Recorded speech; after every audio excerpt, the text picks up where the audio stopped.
ಆಕಾಶವಾಣಿ ಮಂಗಳೂರು.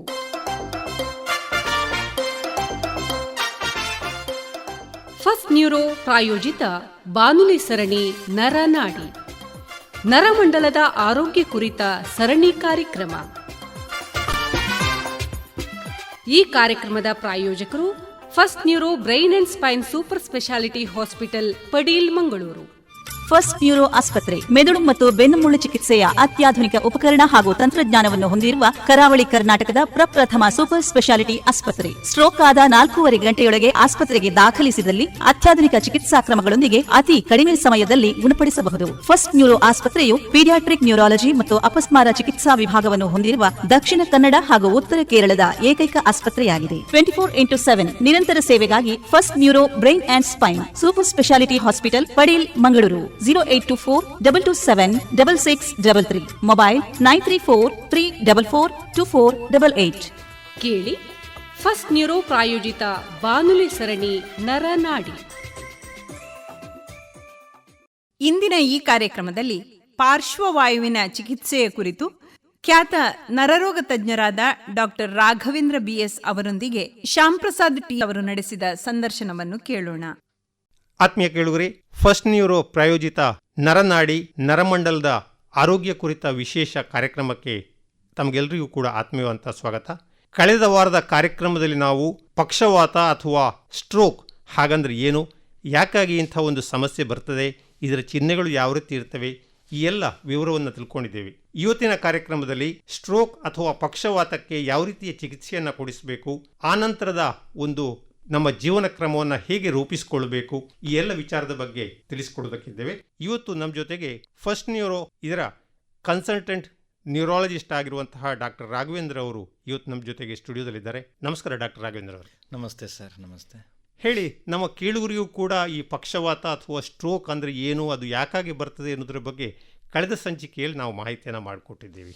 ಸಾಮಾನ್ಯವಾಗಿ ಎಲ್ಲರೂ ಯೋಚನೆ ಮಾಡುವಂತಹದ್ದು, ಇಂಥ ಒಂದು ಆರೋಗ್ಯ ಸಮಸ್ಯೆ ಬಂದ ನಂತರ ಚಿಕಿತ್ಸೆಯನ್ನು ಕೊಡಿಸುವುದರ ಬದಲಿಗೆ ಹೀಗೆ ಸ್ಟ್ರೋಕ್ ಆಗದ ಹಾಗೆ ಅಥವಾ ಪಕ್ಷವಾತ ಆಗದ ಹಾಗೆ ಏನೇನು ಮುನ್ನೆಚ್ಚರಿಕೆ ಕ್ರಮವನ್ನು ಅನುಸರಿಸುವುದಕ್ಕೆ ಸಾಧ್ಯತೆ ಇದೆಯಾ ಎನ್ನುವಂಥ ಪ್ರಶ್ನೆ. ಖಂಡಿತವಾಗಿಯೂ ಸರ್. ಯಾಕಂದರೆ ನನಗೆ ಸ್ಟ್ರೋಕ್ ಆದಮೇಲೆ ಏನು ಮಾಡ್ತೀವಿ ಅಂತ ಹೇಳೋದಕ್ಕಿಂತ ಅದರ ಆಸೆಗಿಂತ ನನಗೆ ಜಾಸ್ತಿ ಸ್ಟ್ರೋಕ್ನ ಹೇಗೆ ಪ್ರಿವೆಂಟ್ ಮಾಡ್ಬೋದು ಅಂತ ಹೇಳೋದ್ರಲ್ಲಿ ಜಾಸ್ತಿ ನನಗೆ ಆಸಕ್ತಿ ಇದೆ, ಆಶಯ ಇದೆ. ಯಾಕೆಂದರೆ ಆದಮೇಲೆ ಬಂದ್ವಿ, ಓಡಾಡಿದ್ವಿ, ಇಂಜೆಕ್ಷನ್ ಕೊಟ್ವಿ, 4 ಗಂಟೆಗಳು ಬರಬೇಕು, ಗೋಲ್ಡನ್ ಪೀರಿಯಡ್, ಅದ್ರ ಬಗ್ಗೆ ನಾನು ಬರ್ತೀನಿ ಮತ್ತೆ ನೆಕ್ಸ್ಟ್ ಮಾತಾಡಲಿಕ್ಕೆ. ಅದೆಲ್ಲರಿಗೂ ಕುತೂಹಲ ಆಯಿತಾ, ಏನು ಮಾಡ್ಬೋದು ಅಂತ. ಬಟ್ ಒಂದು ನೆನಪಿರಲಿ, ರಿಕವರಿ ಆಗೋ ಚಾನ್ಸಸ್ ಜಾಸ್ತಿ ಇದ್ದರೂ ಆಗದೇನೂ ಇರ್ಬೋದು, ಕಂಪ್ಲೀಟಾಗಿ ಆಗದೇ ಇರ್ಬೋದು. ಆ ಸಂದರ್ಭದಲ್ಲಿ ಆ ವ್ಯಕ್ತಿ ಯಾರಿಗೆ ಸ್ಟ್ರೋಕ್ ಆಗಿದೆ, ಈ ಮೇ ಬಿ ಬ್ರೆಡ್ ಅರ್ನರ್, ಇಡೀ ಕುಟುಂಬಕ್ಕೆ ಅವನೊಬ್ಬನೇ ಆಧಾರ ಸ್ತಂಭ ದುಡಿಯುವಂಥ ವ್ಯಕ್ತಿ ಆಗಿರ್ತಾನೆ. ಸೊ ಹಾಗಾಗಿ ಆದಮೇಲೆ ನಾವೆಲ್ಲರೂ ಹೋರಾಟ ಮಾಡ್ತೀವಿ, ಗಲಾಟೆ ಮಾಡ್ತೀವಿ, ಹಣಕಾಸಿನ ಬಗ್ಗೆ ಯೋಚನೆ ಮಾಡ್ತೀವಿ, ಆಸ್ಪತ್ರೆಯಲ್ಲಿ ಬಂತೀವಿ, ದೂಷಣೆ ಮಾಡ್ತೀವಿ, ಮತ್ತೆ ಇಂಪ್ರೂವ್ಮೆಂಟ್ ಆಗಲಿಲ್ಲ ನಿರ್ಲಕ್ಷ್ಯ ಅಂತ ಕೂಡ ಹೇಳಿದ್ದೆಲ್ಲ ಉಂಟು. ಇದೆಲ್ಲ ನಾನು ದಿನತೆ ನೋಡ್ತಿರುವಂಥ ವಿಚಾರ. ಬಟ್ ನಾನು ಹೇಳಿದಂತೆ ನಿಜವಾದ ನಿರ್ಲಕ್ಷ್ಯ ಆಸ್ಪತ್ರೆಗೆ ಬಂದ ಮೇಲೆ ಅಲ್ಲ, ನಿಜವಾದ ನಿರ್ಲಕ್ಷ್ಯ ನಾವು ಆಸ್ಪತ್ರೆಗೆ ಬರೋಕ್ಕೂ ಮುಂಚೆನೆ ಮಾಡ್ತಾ ಇದ್ದೇವೆ.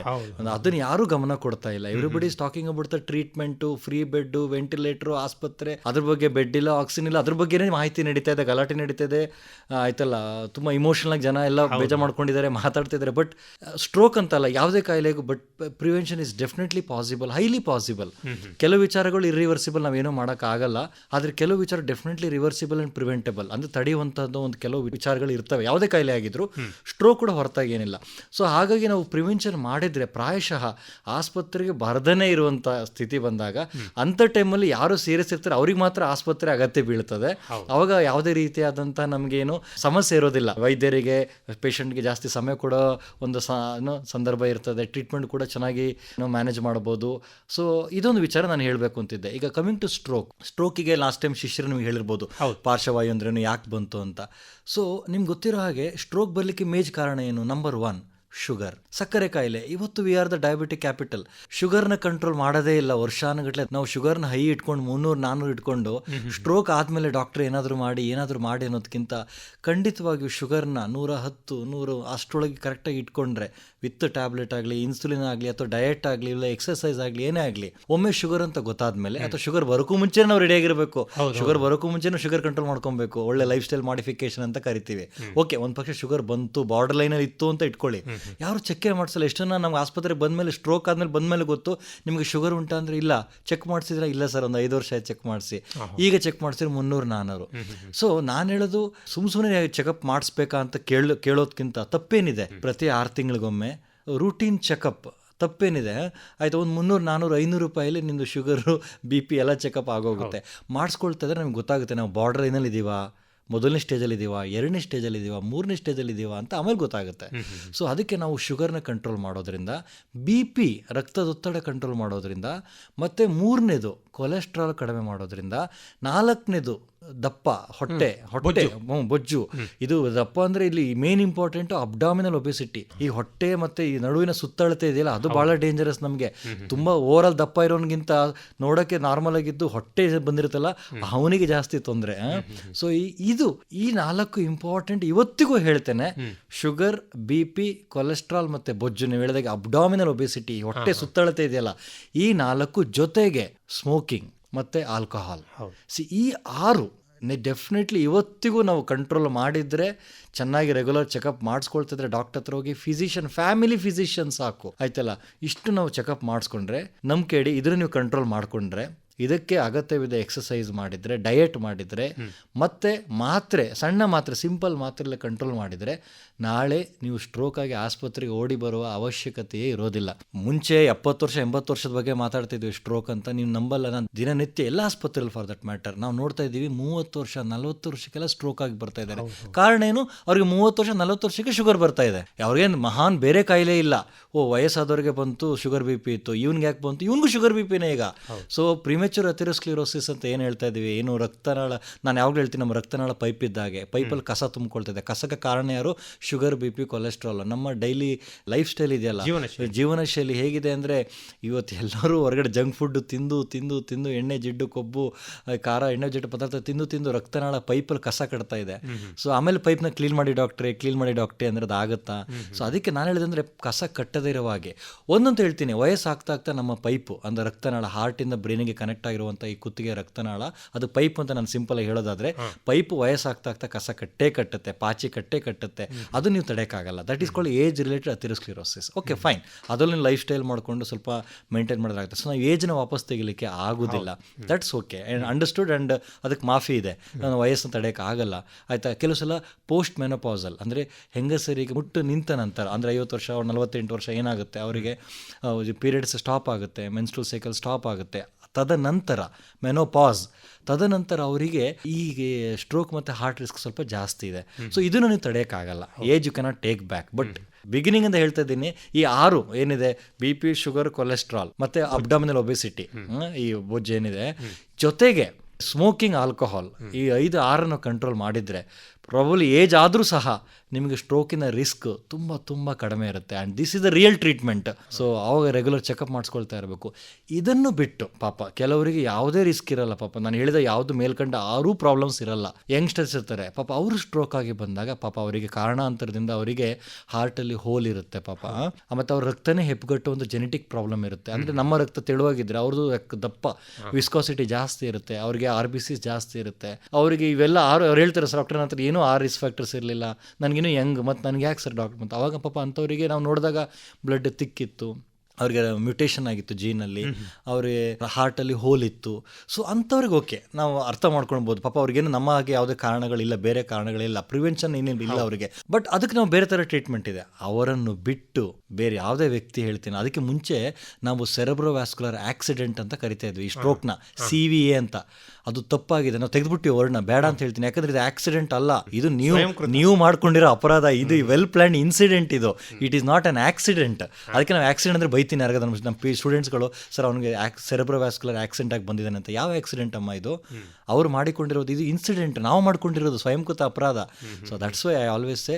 ಡಾಕ್ಟ್ರೆ, ಭಾಳ ಒಳ್ಳೆಯ ವಿಚಾರವನ್ನು ಹೇಳಿದ್ರಿ. ಈ 6 ಗೋಲ್ಡನ್ ರೂಲ್ಸ್ ಅಂತ ಏನಿದೆಯೋ ಅದನ್ನು ಯಾರು ಸರಿಯಾಗಿ ಫಾಲೋ ಮಾಡಿಲ್ವೋ ಅಂಥವರಿಗೆ ಇಂಥ ಒಂದು ಪಾರ್ಶ್ವವಾಯು ಅಥವಾ ಒಂದು ಪಕ್ಷವಾತ ಆಗುವಂಥ ಸಾಧ್ಯತೆ ಜಾಸ್ತಿ ಇದೆ ಅಂತ ಹೇಳಿ. ಅಕಸ್ಮಾತ್ ಅವರ ಒಂದು ಹಣೆ ಬರ ಸರಿಯಿಲ್ಲ ಅಂತ ಹೇಳಿ, ಈ ಪಕ್ಷವಾತ ಆದಂತಹ ಸಂದರ್ಭದಲ್ಲಿ ಅವರಿಗೆ ಚಿಕಿತ್ಸೆಯನ್ನು ಯಾವ ರೀತಿ ಕೊಡಿಸ್ಬೇಕು? ಅವರು ಆಸ್ಪತ್ರೆಗೆ ಬರೋದು ನೀವಾಗಲೇ ಹೇಳಿದ್ರಿ, 4.5 ಗಂಟೆ ಒಳಗಡೆ ಬಂದರೆ ಇದಕ್ಕೆ ಸರಿಯಾದಂಥ ಒಂದು ಚಿಕಿತ್ಸೆ, ಪರಿಣಾಮಕಾರಿಯಾದಂಥ ಚಿಕಿತ್ಸೆಯನ್ನು ಕೊಡ್ಬೋದು ಅಂತ. ಚಿಕಿತ್ಸೆ ಅಂದರೆ ಏನೇನು ಹಂತಗಳಿವೆ? ಸೊ ನಾನು ನಿಮ್ಗೆ ಹೇಳಿದೆ 6 ಅದು ಮೊದಲನೇ ಹಂತ ಅಂತ ಇಟ್ಕೊಂಡ್ರೆ ಅದೇ ಟ್ರೀಟ್ಮೆಂಟ್ ನನ್ನ ಪ್ರಕಾರ. ಎರಡನೇ ಟ್ರೀಟ್ಮೆಂಟ್ ನೀವು ಹೇಳಿದಾಗೆ ದಾಟಿ ಎಲ್ಲರೂ ಇಗ್ನೋರ್ ಮಾಡಿದ್ರು, ಫ್ಯಾಮಿಲಿ ಹಿಸ್ಟ್ರಿ ಸ್ಟ್ರಾಂಗ್ ಆಗಿತ್ತು, ಮನೇಲಿ ಸ್ಟ್ರೋಕ್ ಆಗಿತ್ತು, ಹಾರ್ಟ್ ಅಟ್ಯಾಕ್ ಆಗಿತ್ತು, ಅಪ್ಪ ಅಮ್ಮ ಅಜ್ಜ ಅಜ್ಜಿ ಎಲ್ಲರೂ ಶುಗರ್ ಇತ್ತು, ಆದ್ರೆ ಇವ್ರು ಕೇರ್ ಮಾಡಲಿಲ್ಲ, ಸ್ಟ್ರೋಕ್ ಆಗಿ ಬಂದಿದ್ದಾರೆ. ಏನು ಮಾಡೋದು sir? Golden period, window period ಅಂತ ನಾವು ಕರಿತೀವಿ. ಅದೊಂದೇ ವಿಂಡೋ ಓಪನಿಂಗ್ ಇರೋದು ನಮಗೆ 3 ರಿಂದ 4.5 ಗಂಟೆ. 3 ರಿಂದ 4.5 ಗಂಟೆ. ನಂಗೆ ಈಗಲೂ ಬೇಜಾರಾಗುತ್ತೆ ಸರ್. 21ನೇ ಶತಮಾನ, ನೀವೆಲ್ಲ ಪಾಪ ರೇಡಿಯೋದಲ್ಲಿ ಇಷ್ಟೊಂದು ಅನೌನ್ಸ್ ಮಾಡ್ತಾ ಇದ್ದೀರಾ. ನಾನೇ ಇಲ್ಲಿಗೆ ಮುಂಚೆ ರೇಡಿಯೋದಲ್ಲಿ ಒಂದು ಅನೌನ್ಸ್ ಮಾಡಿದ್ದೀನಿ. ಇಷ್ಟೆಲ್ಲ ಆಗಿದ್ರು ಕೂಡ ಎಜುಕೇಟೆಡ್, ಏನು ಮನೇಲೆಲ್ಲ ಅಬ್ರೋಡಲ್ಲಿದ್ದಾರೆ, ಆದರೆ ಎಲ್ಲರೂ 1 ದಿನ 2 ದಿನ ಸುತ್ತಾಡಿಕೊಂಡು ಲೇಪ ಹಚ್ಕೊಂಡು ಮನೆಯಲ್ಲೇ ಇದು ಮಾಡಿಕೊಂಡು ಪೂಜೆ ಹರಕೆಗಳನ್ನ ಮಾಡಿಕೊಂಡು ಈಗಲೂ ಎಜುಕೇಟೆಡ್ ಪೀಪಲ್ ಬೆಡ್ಡಲ್ಲೇ ಮಲಗಿಸಿ ಅವ್ರಿಗೆ ಏನು ಸರಿಯಾಗುತ್ತೆ, ವೀಕ್ನೆಸ್ಸು, ಸ್ಟ್ರೆಸ್ ಮಾಡಿಕೊಂಡ್ರು ಅಂತ ಅವರವರೇ ಕತೆ ಮಾಡಿಕೊಂಡು ಬರುವಾಗ ನಮಗೆ ಬೇಜಾರಾಗುತ್ತೆ. ಅವ್ನ ಮಾತು ನಿಂತೋಗಿದೆ, ಕೈಕಾಲು ನಿಂತೋಗಿದೆ, 3 ರಿಂದ 4.5 ಗಂಟೆ ವಿಂಡೋ ಪೀರಿಯಡ್ ಮುಗಿದೋಗಿದೆ. ನಾವು ಕೆಲವರು 5 ಗಂಟೆಗೆ ಬರ್ತಾರೆ, ಅದೇ ಬೇಜಾರು. ಸೊ ನಾನು ಹೇಳಿದೇನು ಅಂದರೆ, ಆಗಿದ್ದಾಗೋಯ್ತು, ನೀವು ಬಂದ್ರೆ ಸ್ಟ್ರೋಕ್ ಆದ್ರೆ ದಯವಿಟ್ಟು ಇಮ್ಮಿಡಿಯೇಟ್ಲಿ ನೀವು ಆಸ್ಪತ್ರೆಗೆ ಕೊಂಡು ಬನ್ನಿ, ಅದೇನಿದೆ ಆಮೇಲೆ ನೋಡೋಣ, ಆಯ್ತಾ? ಸೊ ಅವಾಗ 2 ಥರ ಸ್ಟ್ರೋಕ್ ಇದೆ ಸರ್. ಒಂದು ಬ್ಲಾಕ್, ಇನ್ನೊಂದು ಬ್ಲೀಡ್. ಕೆಲವರು ನಮ್ಮ ದುರದೃಷ್ಟೊತ್ತು 2 ಗಂಟೆಗೆ ಬಂದ್ಬಿಡ್ತಾರೆ, ಸರ್ ದಯವಿಟ್ಟು ಇವ್ರಿಗೇನೋ ಇಂಜೆಕ್ಷನ್ ಉಂಟಲ್ಲ ಕೊಡಿ ಡಾಕ್ಟರ್ ಅಂತ. ಇಲ್ಲ ಇದು ಕೊಡೋಕ್ಕಾಗಲ್ಲ. ಯಾಕೆ ಡಾಕ್ಟರ್ 4 ಗಂಟೆ ಕೊಡ್ಬೋದಲ್ಲ, ಕೊಡಿ ಅಂತ. ಇಲ್ಲಮ್ಮ ಅದು ಬ್ಲೀಡ್ ಆಗಿರೋ ಸ್ಟ್ರೋಕು, ಬ್ಲೀಡ್ ಆಗಿದ್ರೆ ಕೊಡೋಕ್ಕಾಗಲ್ಲ ಅಂತ. ಸೊ 2 ವಿಧಗಳು. 10ರಲ್ಲಿ 8 ಬ್ಲಾಕ್ ಆಗಿ ಬರ್ತಾರೆ, 2 ಬ್ಲೀಡ್ ಆಗಿ ಬರ್ತಾರೆ. ಸೊ ಬ್ಲೀಡ್ ಆದವರಿಗೆ ನಾವು ಪಾಪ ಆ ಇಂಜೆಕ್ಷನ್ ಕೊಡಲಿಕ್ಕೆ ಬರೋದಿಲ್ಲ. ನಾವೇನು ಥ್ರಾಂಬೋಲೈಸಿಸ್ ಅಂತ ನಾವೇನು ಹೇಳ್ತೀವಿ, ಇಂಜೆಕ್ಷನ್ ಏನಿದೆ ಅದನ್ನು ಕೊಡ್ಲಿಕ್ಕೆ ಬರೋದಿಲ್ಲ ಪಾಪ. ಯಾಕಂದರೆ ಥ್ರಾಂಬೋಲೈಸಿಸ್ನ ಉದ್ದೇಶ ಏನಂದರೆ, ಆ 10ರಲ್ಲಿ 8 ಜನ ಸ್ಟ್ರೋಕ್ ಆಗಿ ಬರ್ತಾರಲ್ಲ, ಯಾರಿಗೆ ರಕ್ತನಾಳ ಬ್ಲಾಕ್ ಇದೆ ಕುತ್ತಿಗೆಯಲ್ಲಿ, ಬ್ರೈನಲ್ಲಿ, ಆ ರಕ್ತನಾಳ ಓಪನ್ ಮಾಡಲಿಕ್ಕೆ, ಅಲ್ಲಿರೋ ರಕ್ತನ ತೆಳು ಮಾಡಲಿಕ್ಕೆ. ಅದು ಓಪನ್ ಆದರೆ ಟ್ಯಾಪ್ ಓಪನ್ ಆದಂಗೆ, ಪೈಪ್ ಓಪನ್ ಆದಂಗೆ ಮತ್ತೆ ಬ್ರೈನಿಗೆ ಬ್ಲಡ್ ಹೋಗುವಂಥ ಒಂದು ವಿಧಾನ. ಇದು ನಮಗೆ ವಿಂಡೋ ಪೀರಿಯಡ್ 3 ರಿಂದ 4.5 ಗಂಟೆ, ಬೆಸ್ಟ್ 1 ಗಂಟೆ. ವಿತಿನ್ 1 ಅವರ್ ಬಂದವರು ಎಷ್ಟು ಸಕ್ಸಸ್ ಆಗ್ತಾರೆ ಅಂದರೆ, ಸೆಕೆಂಡು 3 ಗಂಟೆ ಬಂದವರು ಸಕ್ಸಸ್ ಕಡಿಮೆ ಆಗ್ತಾ ಹೋಗುತ್ತೆ. 4.5 ಗಂಟೆ ಇನ್ನೂ ಸಕ್ಸಸ್ ಕಡಿಮೆ ಆಗುತ್ತೆ. 5 ಗಂಟೆ 6 ಗಂಟೆಗೆ ರಿಕವರಿ ಚಾನ್ಸಸ್ಸೇ ಕಡಿಮೆ ಆಗೋಗುತ್ತೆ. ಸೊ ಆ ಬ್ಲಾಕ್ ಓಪನ್ ಮಾಡಲಿಕ್ಕೆ ಇರೋ ಒಂದು ಇಂಜೆಕ್ಷನ್ ಇದೆ, ಥ್ರಾಂಬೋಲೈಸಿಸ್ ಅಂತ.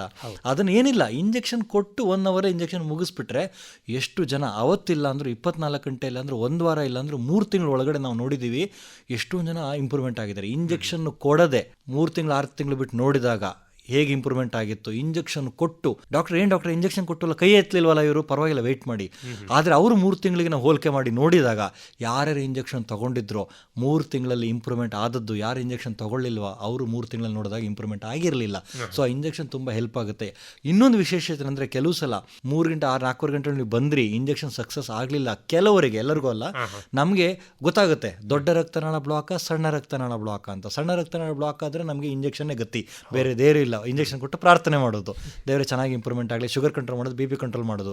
ಬಟ್ ಕೆಲವರಿಗೆ ದೊಡ್ಡ ರಕ್ತನಾಳ ಬ್ಲಾಕ್ ಇದ್ದಾಗ ನಾವು ಇಂಜೆಕ್ಷನ್ ಕೊಡ್ತೇವೆ, ಆದರೆ ಇಂಜೆಕ್ಷನ್ ಕೆಲಸ ಮಾಡುವ ಒಂದು ಸಂದರ್ಭ ಬಹಳ ಕಡಿಮೆ. ಯಾಕಂದ್ರೆ ಅಷ್ಟು ದೊಡ್ಡ ಬ್ಲಾಕ್ ಇದ್ದಾಗ ಇಂಜೆಕ್ಷನ್ ಅಷ್ಟನ್ನು ಪೈಪ್ನ ಕ್ಲಿಯರ್ ಮಾಡೋಕ್ಕಾಗಲ್ಲ. ಈಗ ನಿಮ್ಮಲ್ಲಿ ಸಣ್ಣ ಪೈಪ್ ಇದ್ರೆ, ಸಣ್ಣ ಪೈಪ್ ಬ್ಲಾಕ್ ಇದ್ರೆ ನೀವು ಚೆನ್ನಾಗಿ ನೀರು ಪಾಸ್ ಮಾಡಿದ್ರೆ ಕ್ಲಿಯರ್ ಆಗೋ ಸಾಧ್ಯತೆ ಇರುತ್ತೆ. ಅದೇ ಥರ ಆಕ್ಚುಲಿ ಒಂದು ಇಂಜೆಕ್ಷನ್ ಕೊಟ್ಟಾಗೆ ನಾವು. ಆದರೆ ಥ್ರಾಂಬೋಲೈಸಿಸ್ ಕೆಲವು ದಪ್ಪ ಇದ್ದಾಗ ನಾವು ಕೋಲಾಕಿ ನಾವು ಎಳಿಬೇಕಾಗುತ್ತೆ, ಇಲ್ಲ ತಳ್ಳಬೇಕಾಗುತ್ತೆ.